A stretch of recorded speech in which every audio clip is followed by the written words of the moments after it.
ఓట్లకు సంబంధించి పూర్తిగా విశ్లేషణ కొనసాగుతుంది, చర్చ సాగుతుంది. ఈ నేపథ్యంలో నిన్న సుప్రీంకోర్టు ప్రధాన న్యాయమూర్తి కూడా ఒక అభిప్రాయపడ్డారు.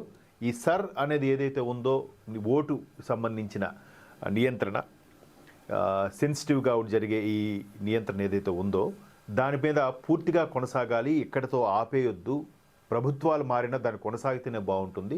చొరబాటుదారులు, పనికిమాలిన వెధవలు అందరూ కూడా వచ్చేసి వాళ్ళ ఐడెంటిటీ మార్చేసుకొని ప్రభుత్వ ఉద్యోగాల్లో కూడా చొరబడిపోయేంత స్వేచ్ఛ భారతదేశంలో లభిస్తోంది అనే విధానం మీద ఈ సర్ కూడా జలిపిస్తోంది. దాని మీద చర్చ సాగుతుంది. అయితే విపక్షాలు పట్టుపట్టేది ఏంటంటే కేవలం బీజేపీ ఓట్లు గల్లంతు చేస్తోంది, ఇన్ని చేస్తుంది, అన్ని తీసేసింది. అంటే వీళ్ళ బాధ ఏంటి అంటే విదేశీయులు ఎవరెవరైతే వచ్చారో, పక్క దేశాల నుంచి చొరబడిన రోహింగ్యాలు ఏమంటారు వాళ్ళని, వాళ్ళు వచ్చేసారో వాళ్ళందరూ వచ్చేస్తే వీళ్ళు ఓటు వేస్తే గెలిచేస్తారనే వీళ్ళ ఉద్దేశం కాదు కదా.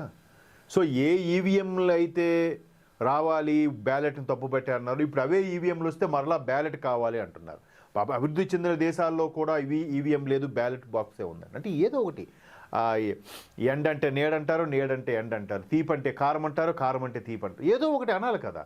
సో దీని మీద పట్టుబట్టిన నేపథ్యంలో కేంద్ర హోంమంత్రి అమిత్ షా గారు గట్టిగానే స్పందించినట్టుగా మనం ఒక వార్త చూడొచ్చు.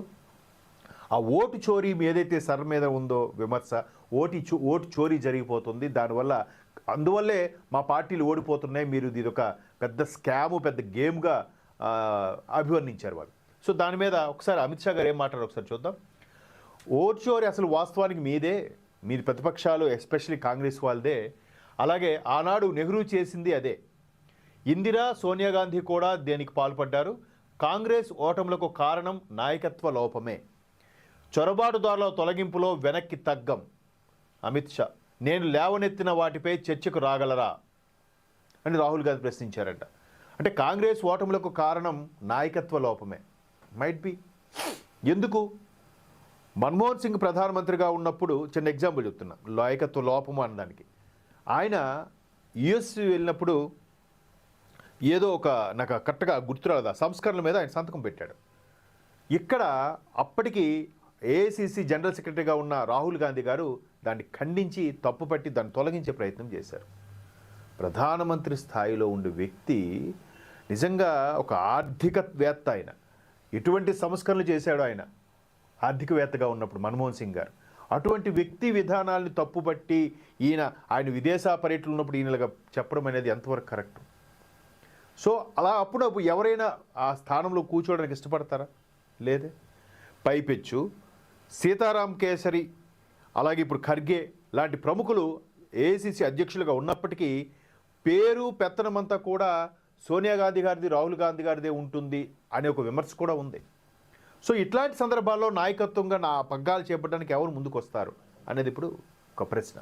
అయితే దాన్ని రాహుల్ గాంధీ గారు కూడా అమిత్ షా గారిని ఉద్దేశించి, నేను లేవనెత్తిన వాటిపై చర్చకు రాగలరా అన్నారు.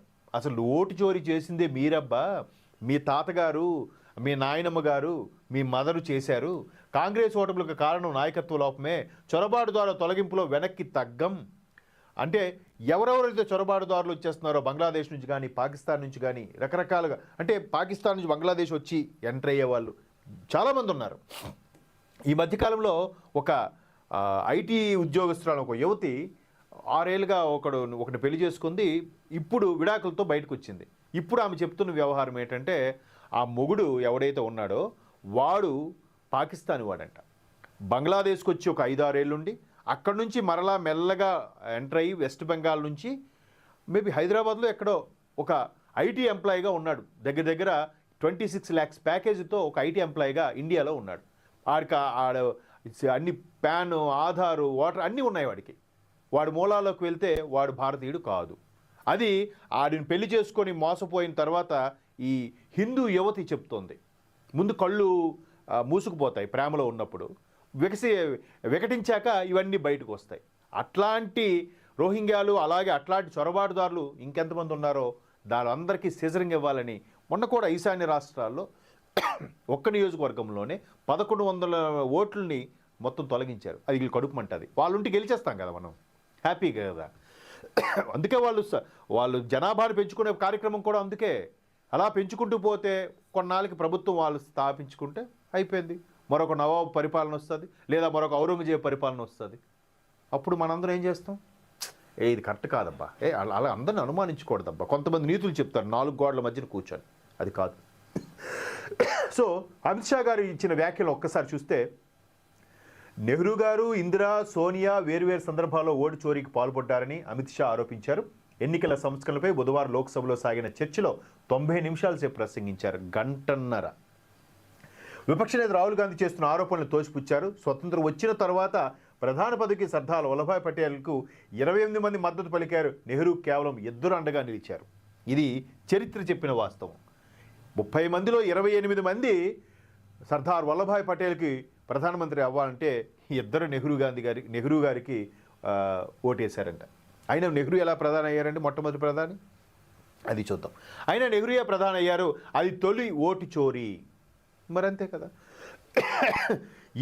ఎక్కడైనా సరే మనం చిన్న సరదాగా ఒక పిక్నిక్, ఒక పార్టీ వేసినప్పుడు ఒకరు ఇటువైపు వెళ్దాం, ఒకరు ఇటువైపు వెళ్దామంటే, అరే ఓట్ ఆఫ్ మెజారిటీ ఎవరు ఎక్కువ వెళ్దాం రా, ఓట్ ఆఫ్ మెజారిటీ.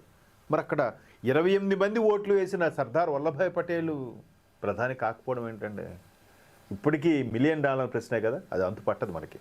చూద్దాం ఇంకా ఎన్ని కప్పిపుచ్చారో, ఎన్ని కవర్ చేశారో. అప్పుడులో మీడియా ఎంత విస్తృతంగా లేదు, పేపరే ఉండేది. పేపర్ కూడా వాళ్ళు నడిపించారు. ఆ పేపర్ మీద కూడా ఇప్పటికీ వ్యవహారం నడుస్తుందిగా. మొన్న రీసెంట్గా సోనియా గాంధీ గారికి కూడా సమన్లు ఇచ్చారు, ఆ పేపర్ వాళ్ళే నడిపించారని, ఒక ఇంగ్లీష్ న్యూస్ పేపర్. సో అది నేషనల్ జర్నల్ ఏదో కేసు ఉంది సంథింగ్ దానికి సంబంధించి.